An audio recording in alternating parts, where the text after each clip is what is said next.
मैले चाहिँ सिनिक्क लिपिवरि पनि भइसक्यो, लिपिसकेँ सबै साथीहरू हो। अहिले चाहिँ मैले लिपिसकेँ अनि त्यही भएर अब चाहिँ मुखसुख धोएर एकछिन आराम गर्छु।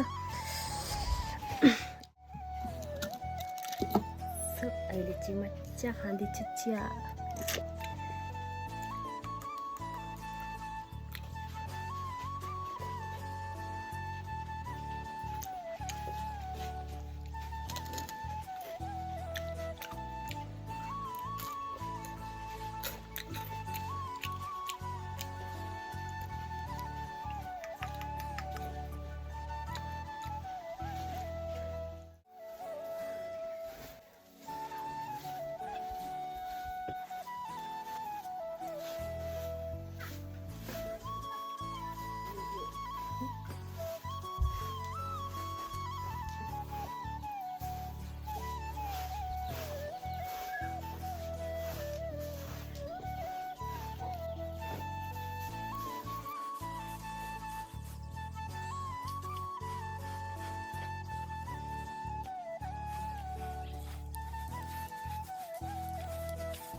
यस्तो बालु निक्लिन्छ किनभने यहाँ चाहिँ बालु माटो छ नि त, त्यही भएर यस्तो बालु निक्लिन्छ। घरले पनि के भयो।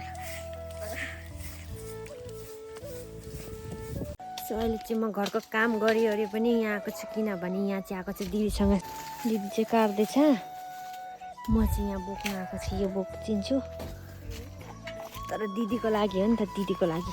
म त बोक्नु जान्न भनेको त के भन्दा कि मेरो नि दिन आउँछ भन्न थाल्यो, त्यही भएर आइदिएको, नभए त आउँदिनँ थिएँ हो। ल अब चाहिँ म फटाफट जानुपर्ने हुन्छ, भारी भइसक्यो कि। ए मरे।